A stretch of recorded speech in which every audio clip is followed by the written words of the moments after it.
Quand j'étais adolescente, je passais énormément de temps sur mon PC.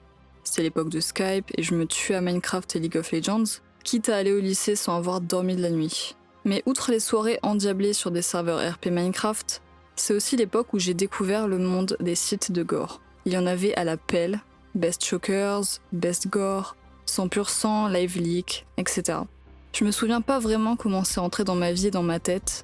Le souvenir le plus lointain que j'ai d'un contenu gore que j'ai pu voir, c'est au collège, quand je ne sais qui m'avait envoyé un lien, j'ai cliqué, et c'était le screamer Cactus, pour ceux qui ont la référence. Ça commence souvent comme ça, on vous envoie des liens et la curiosité morbide fait le reste. C'est comme ça qu'à l'époque j'ai testé mes limites psychologiques en défilant les pages et les vidéos de ce genre de site. Sur le moment on pense pas à mal, on le fait pour le frisson ressenti, pour ce côté interdit, l'adrénaline qui arrive en vague. La vérité, c'est que consommer ce genre de contenu, et ce aussi jeune, ce n'est pas anodin. Certaines images ne s'effaceront jamais de mon esprit, quoi que je fasse, et je pense par exemple à MD-Pop. MD-Pop, qui sont les initiales de Most Disturbed Person on Planet Earth, vous m'excuserez l'accent encore une fois, c'est un snuff movie, également appelé film, mais personnellement une mixtape, pour moi c'est une vidéo, plus qu'un film, clairement. Je me refuse à qualifier le créateur de ces compilations de réalisateur. Ce serait insulter cette honorable profession, très clairement. C'est comme si je me disais réalisatrice pour avoir monté ça. Mon sac est fait! Mon sac est fait! Mon sac est fait! Kalina? Oui. Oh, c'est mignon, Kalina. C'est quelle origine ? Bien.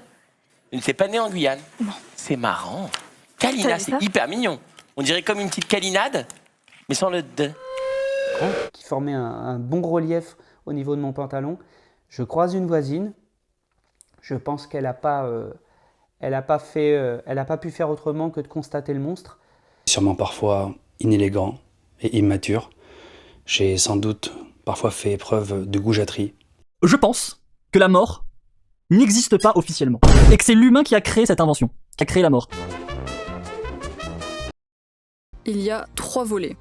Le premier datant de 2013, le deuxième de 2014 et le troisième de 2019.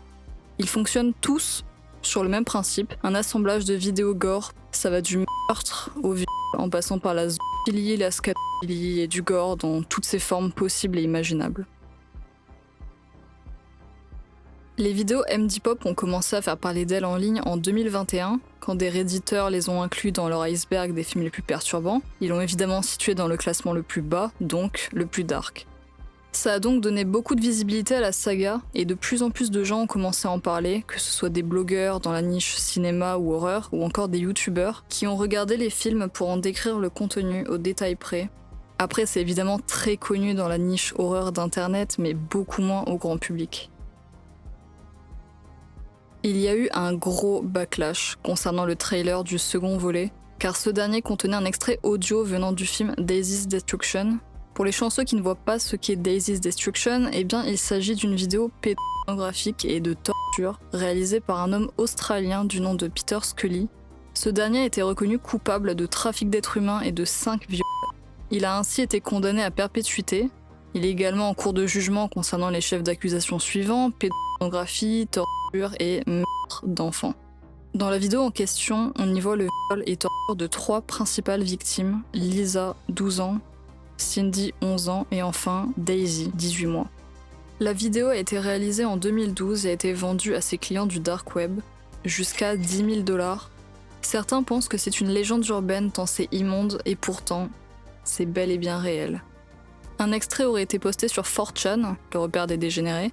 Ce dernier aurait été hébergé sur Mediafire et téléchargé des milliers de fois, jusqu'à la suppression du lien par Mediafire lui-même. Ce film est donc connu à présent comme un infâme Lost Media et à ce jour, or ceux qui l'ont téléchargé à l'époque, plus personne n'en a retrouvé la trace, du moins pas sur l'internet classique. Ainsi, l'utilisation d'un extrait audio venant d'une vidéo aussi controversée, ça a créé une grosse polémique et le créateur de MD Pop, Thomas Cinemagore, ne l'aurait donc pas inclus au final dans le volet 2 comme il l'avait prévu. D'ailleurs, on ignore si ce dernier a en possession le film en question. Beaucoup de gens pensent qu'il aurait juste pris l'audio dans un documentaire sur le sujet pour faire semblant de posséder cette vidéo et ainsi façonner son personnage de détraqué. Qu'il ait ou non la vidéo, vouloir capitaliser sur les actes ignobles qu'ont subis ces enfants, ça se passe de commentaires. Sur les jaquettes des films MD Pop, on peut voir des captures d'écran issues des vidéos trouvables dans ces derniers, ainsi que des annotations comme « Staring a bunch of fucked up people » ou « Staring a bunch of sick fucking bastards ». Bon, vous avez compris l'idée générale, waouh, trop edgy. Et surtout, on y voit les phrases suivantes. Banni dans 131 pays, banni dans 146 pays. Je sais pas, peut-être que le prochain sera banni dans 2000 pays, qui sait. Non mais sérieusement, c'est juste un outil marketing sorti de son chapeau.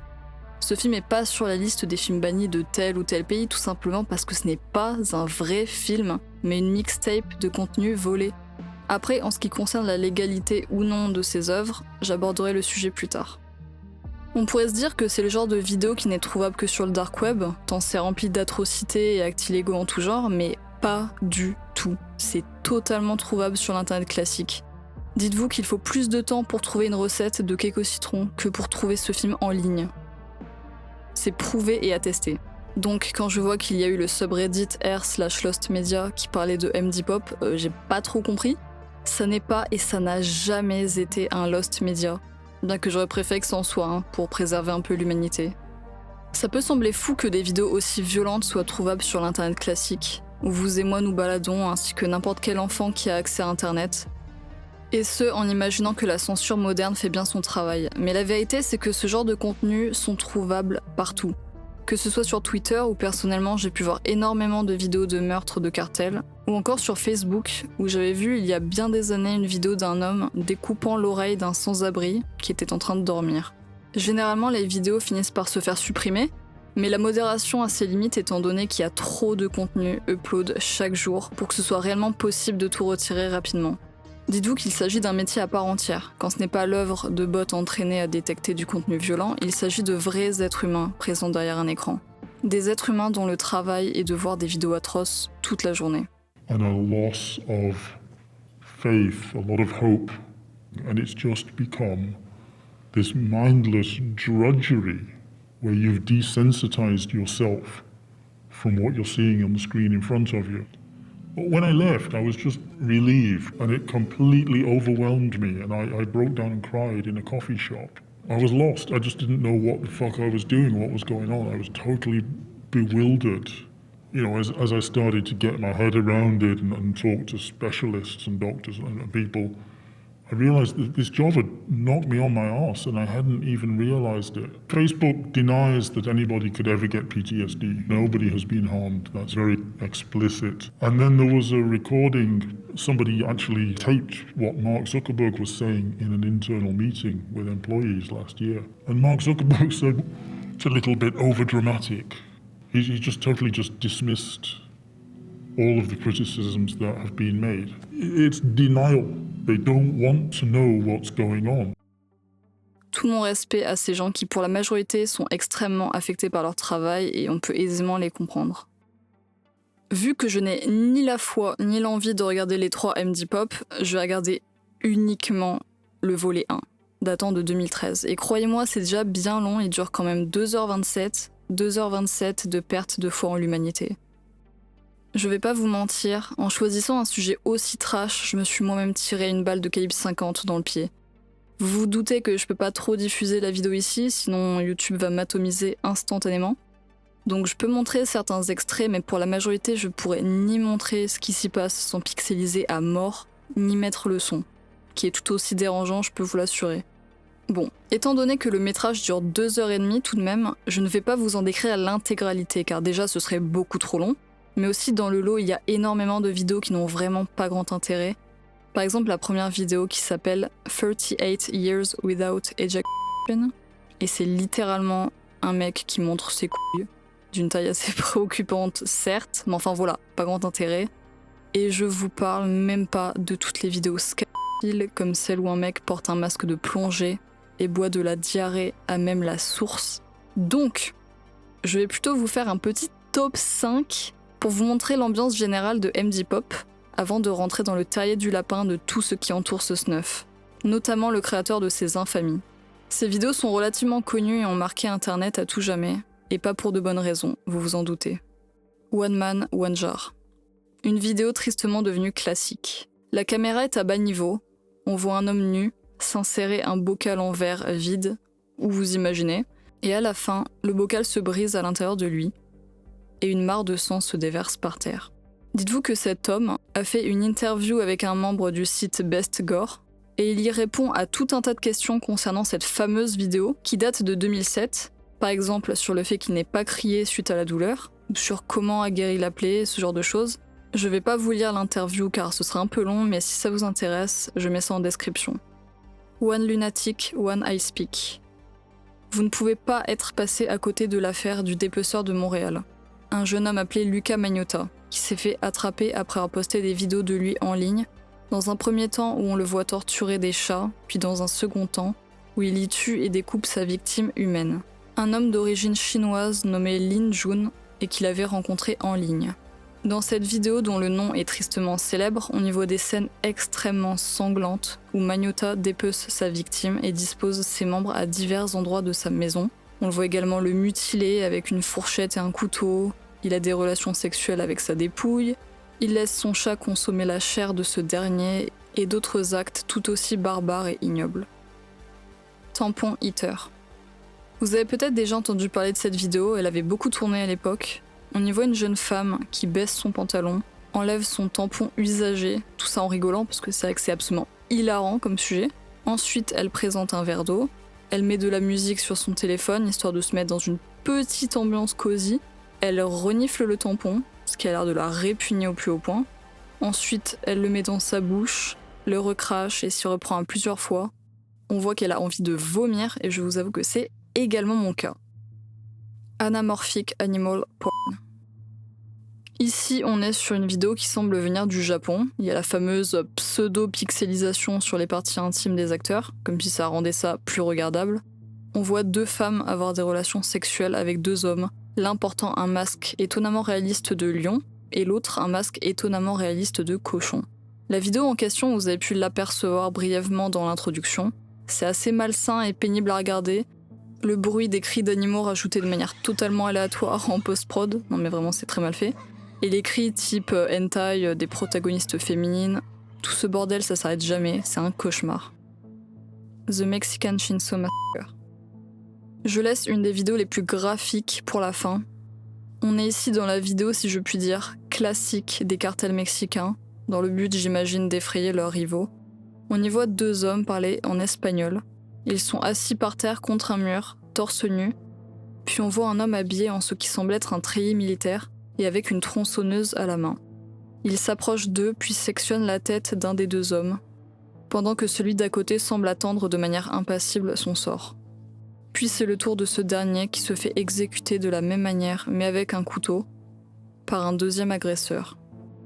La scène est extrêmement sanglante et elle se termine sur une tête qui roule sur le sol. MD Pop 1, 2 et 3 sont trouvables en version physique. Vous pouvez acheter les DVD en ligne et ce, encore une fois, avec une facilité déconcertante. Je n'ai pas eu à chercher bien loin, j'ai juste littéralement tapé sur Google MD Pop buy DVD et j'ai eu plusieurs résultats. Par exemple, ce site allemand qui a l'air de vendre tout type de films en DVD, mais quand même principalement des films de boules et des films trash. Certains sont d'un goût douteux, mais je ferai pas de commentaires. On aurait pu aussi tout simplement le trouver sur eBay, fut un temps, mais bon, là, il a été vendu, probablement acheté par quelqu'un de charmant, j'imagine. Mais surtout, notre cher Thomas nous a facilité le processus de recherche puisqu'il proposait fut un temps, sur son blog, des liens pour l'acheter. Merci la Wayback Machine. Hein. Et à ce jour, on peut trouver ces mêmes liens, mais sur sa page Facebook. Oui, il a une page Facebook, mais ne vous inquiétez pas, on va revenir là-dessus dans un instant. Et croyez-moi, ça en vaut le détour. J'ai songé à me procurer le DVD pour le bien de la vidéo. Mais pour être honnête avec vous, de 1, j'ai pas trop envie d'avoir cet objet en ma possession, et je doute qu'il apporterait une réelle plus-value à la vidéo. Et de 2, et pas des moindres, je trouve ça irrespectueux pour toutes les personnes et animaux ayant perdu la vie ou souffert, qui sont visibles dans cette vidéo. Ces gens ne méritent pas de finir dans des vidéos de dégénérés faisant du profit sur leur dos. Donc je vais plutôt garder cet argent pour acheter n'importe quoi d'autre, comme par exemple Beat Saber pour couper des cubes en réalité virtuelle par exemple. Alors, qui est la charmante personne qui a pu nous offrir de tels immondices, me direz-vous ? Eh bien, un homme qui se fait appeler Thomas MD Cinema Gore, ou encore Thomas Gorcine, Thomas Cinema. Enfin bon, vous l'aurez compris, il a plein de pseudos.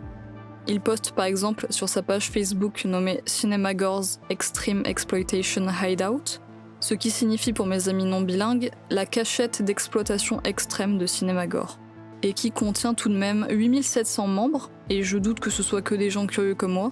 D'ailleurs, j'ai demandé à rejoindre le groupe en question pour mes recherches, mais je n'ai pas été accepté. Coup dur. Il propose d'ailleurs dans la description du groupe 2 liens pour acheter MD Pop 1 et MD Pop 2 à 19,99$ aux États-Unis et 24,99$ pour les envois internationaux. Super! Mais quelle aubaine! Pour revenir à Facebook, il a plusieurs comptes que j'ai pu trouver, Thomas Gorcine et Thomas Cinema. D'ailleurs, c'est assez marrant parce qu'il se répond à lui-même avec ses comptes. Dans le plus grand des calmes. Après bon, vu sa réputation, c'est pas ça qui va me choquer, hein, clairement. Comme je l'ai évoqué tout à l'heure, stalker ses posts Facebook, ça en valait vraiment le détour, c'est du grand n'importe quoi. Il passe sa vie à dire toutes les pires immondices imaginables. Pour moi, il en joue, hein, très clairement. Il veut passer pour un mec ultra edgy, ultra malsain. Et il est probablement, mais franchement, il force tellement avec ce personnage de détraquer. Je vais pas faire de commentaires supplémentaires sur ce qu'il peut débiter en ligne parce qu'il cherche que ça, de l'attention, et ce plaisir de choquer les gens. Mais après avoir vu ça, je me devais de vous le montrer également, ainsi je suis pas la seule à avoir vu cette merde, désolée. J'ai fait des recherches pour essayer de trouver sa vraie identité, et je vais être claire et limpide pour éviter tout malentendu. Ce que je vais avancer là ne sont que des théories et non des faits prouvés, ainsi c'est à prendre avec des pincettes, vous voilà prévenu. Quand on cherche son nom, en cherchant bien on tombe sur 7 photos. Ça m'a interpellée donc j'ai fait une recherche inversée de l'image, ce qui m'a fait tomber sur bon nombre de sites dont beaucoup sont dans d'autres langues, et ça m'a fait tomber sur d'autres photos qui seraient éventuellement de Thomas. Je vais pas faire de commentaires sur son hypothétique physique et sur le fait qu'il aurait la tête de l'emploi, mais bon, j'en pense pas moins. En faisant mes recherches, je suis également tombée sur un blog et sur un utilisateur de Reddit, parlant tous deux du fait que le FBI l'aurait perquisitionné et qu'il vivait au moment des faits dans la cave de sa mère. Il aurait été dénoncé par le créateur d'un site vendant des films obscurs mais surtout extrêmement rares, dont le nom est King of the Witches.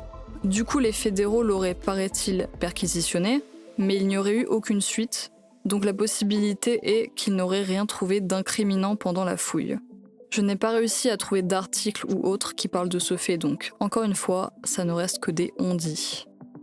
Pendant mes recherches, je suis également tombée sur un article parlant d'un homme, Thomas Kevin Gorcine, la soixantaine, qui aurait été arrêté pour corruption d'une mineure de 14 ans en ligne, et ce à Albany dans l'état de New York. Du coup, je vous avoue que ça m'a mis la puce à l'oreille, mais au final, ça me semble être une fausse piste, notamment parce qu'il aurait été incarcéré de 2009 à 2019, d'après ce qui est écrit, ou du moins sous contrôle judiciaire, donc il n'aurait pas pu créer MD Pop 1 et MD Pop 2. De plus, il dit vivre dans la ville de New York, à Manhattan plus précisément, et non dans l'état de New York. Après, il ment probablement, hein, mais bon, tout est possible. Ainsi, la seule trace de son identité sont d'éventuelles photos, et éventuellement une ville. Rien de bien certain en somme. On est en droit de se poser la question suivante. Est-ce que c'est légal cette histoire ? Petit disclaimer, je ne suis ni avocate, ni juriste. Je fais donc avec les informations que j'ai pu trouver en ligne. Donc si je fais des erreurs sur certaines lois ou autres, eh bien je m'en excuse par avance. Concernant la diffusion d'images violentes, j'ai trouvé l'article 222-33-3 du Code pénal. Il sanctionne les actes d'enregistrement et de diffusion d'images d'agression, plus communément appelés happy slapping. Celui qui enregistre une scène d'agression est considéré comme complice des faits et encourt les mêmes peines que l'auteur même de l'infraction. Celui qui diffuse l'enregistrement encourt une peine de 5 ans d'emprisonnement et de 75 000 € d'amende. Cet article ne vise pas l'enregistrement et la diffusion d'homicides volontaires, mais la vidéo comme celle du dépeceur canadien pourrait tomber sous le coup de cet article, car l'homicide volontaire a été précédé d'actes de torture, de barbarie et de violence, actes visés par ledit article.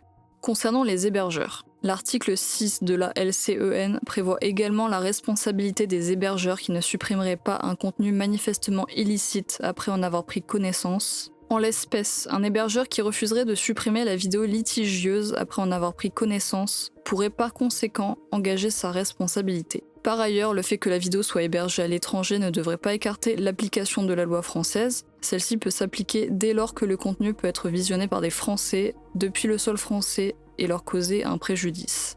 Concernant les gens qui regardent la vidéo, a priori, il n'est visé par aucune des infractions spéciales précitées. Toutefois, le fait de télécharger la vidéo ou même simplement de la consulter pourrait être analysé comme du recel. En effet, le délit de recel consiste à profiter du produit d'une infraction. Une telle qualification a notamment été retenue à l'encontre de personnes ayant téléchargé des images pédophiles et pourrait par conséquent également être appliquée pour la consultation d'images violentes et portant gravement atteinte à la dignité et à la vie humaine. Le recel est puni de 5 ans d'emprisonnement et 375 000 € d'amende. La liberté d'expression s'arrête par conséquent là où commence le respect de la personne et de la dignité humaine. On ne peut ainsi impudemment tout enregistrer, diffuser, héberger ou regarder sur Internet. Pour ce qui est de la question, est-il illégal de vendre des DVD contenant des scènes de barbarie au grand public ? Eh bien, je n'ai pas trouvé d'article traitant de ce sujet car c'est extrêmement précis, mais je pense pouvoir dire sans trop me tromper que oui, c'est totalement illégal. Déjà, il n'a pas les droits sur les vidéos. Après, peut-on avoir un système de droit d'auteur sur ces vidéos atroces ? Je n'en sais rien. De plus, c'est illégal de partager ce genre de contenu comme je l'ai cité précédemment. De plus, la vente de DVD, Blu-ray, etc., c'est ultra réglementé, en tout point. Il faut cocher énormément de cases pour pouvoir le faire, et vous vous doutez bien qu'ici, c'est tout sauf le cas. Mais du coup, je me demande, puisque ce que fait Thomas est clairement illégal, et qu'il y a un système de vente, donc possibilité de remonter jusqu'à ses informations personnelles. Pourquoi est-il toujours libre à écrire des dingueries sur les réseaux sociaux dans le plus grand des calmes ? La police a peut-être mieux à faire, puisque jusqu'à preuve du contraire, lui n'a commis aucun meurtre. Mais tout ça, ça reste quand même illégal et c'est loin d'être anodin. Donc j'espère voir un jour des poursuites à son encontre. Ce serait, à mon sens, la moindre des choses. Ce chapitre me semble important. L'humain s'habitue à tout. Et en consommant ce genre de contenu régulièrement, on ne s'en rend peut-être pas compte sur le moment, mais ça nous affecte sur le long terme. Par exemple des images ou des cris qui nous hantent pour des années, ce qu'on pourrait qualifier de traumatisme. Et c'est vicieux de bien des façons car on peut être poussé par insensibilisation à chercher encore et toujours du contenu plus trash, jusqu'à atteindre un point de non-retour.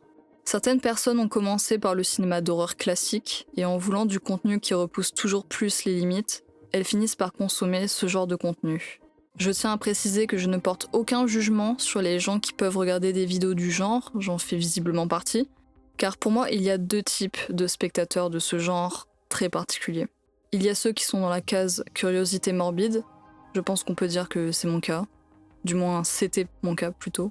Et il y a ceux qui apprécient réellement ce qu'ils voient et qui consomment ces vidéos à défaut de le faire eux-mêmes. C'est de l'ordre du fantasme meurtrier ou déviant.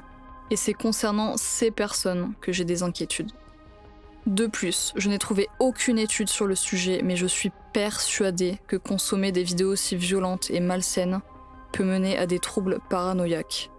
Après tout, en voyant autant d'humains commettre des actes aussi atroces, comment ne pas être rongé par la peur de l'autre, la peur que ça nous arrive, la peur de finir un jour, peut-être, dans MD Pop numéro 4. En conclusion, je vais vous dire ce que je pense de la saga MD Pop, si on peut appeler ça une saga, et de son créateur Thomas. Et c'est de la merde en fait. Je suis désolée du terme, mais que dire d'autre ? Cet homme a pris les vidéos les plus dégueulasses et malsaines trouvables en ligne, les a collées bout à bout et a osé appeler ça un film. Non, je suis désolée, je refuse. Il n'y a rien de novateur ou créatif là-dedans, le seul but c'est de faire le edgelord et de choquer pour le plaisir de choquer. Probablement par besoin d'attention en ligne, j'imagine. Donc j'ai joué son jeu en quelque sorte en parlant de lui. mais je trouvais vraiment que c'était un sujet intéressant à étayer. Parce qu'à la base, quand j'ai pensé à MD Pop comme sujet de vidéo, je me suis dit que peut-être il n'y aurait pas grand-chose à dire. Mais en commençant à faire des recherches, je suis en quelque sorte tombée dans le terrier du lapin et je me suis rendu compte au final qu'il y avait beaucoup de choses à dire. Et le plus intéressant, ça résidait pas dans la vidéo en elle-même, mais plutôt dans ce qui l'entourait, son créateur et les questions que ce genre de contenu peuvent amener. Après, honnêtement, j'avais un peu perdu cette habitude de consommer du contenu aussi violent, donc je me suis un peu fait violence en traitant de cette vidéo infâme. Ça n'a pas été agréable, je vous avoue, surtout de voir des vidéos montrant du viol ou encore de la maltraitance animale. Ce sont vraiment des sujets qui me détruisent mentalement. Mais je me voyais pas parler d'une vidéo sans même prendre le temps de la survoler et surtout sans vous en décrire un tant soit peu le contenu. J'ai un peu sué haut et sang pour cette vidéo, que ce soit pour le visionnage, l'écriture ou le montage. Mais d'un autre côté, ça a aussi été très intéressant de me plonger à fond dans un sujet aussi difficile à traiter. J'ai vu ça comme un challenge personnel à relever, j'espère que j'ai relevé ce défi. Et surtout, j'espère que ça vous a plu, malgré les sujets horribles qui ont été abordés.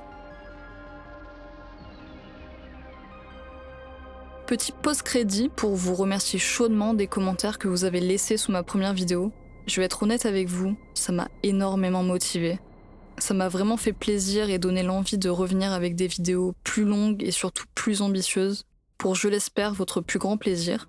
C'est marrant parce qu'en écrivant quelques mots ou quelques lignes sous la vidéo de quelqu'un qui débute, on se rend pas forcément compte, mais ça a un impact colossal sur la personne et sur sa motivation et son envie de persévérer.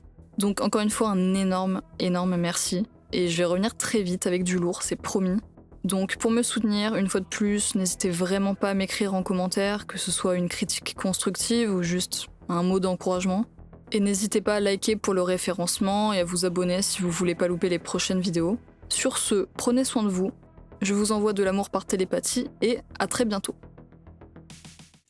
Juste un petit mot pour vous dire de vous abonner à la chaîne de Final Girl. Voilà, elle fait du bon contenu. Allez, prenez soin de vous.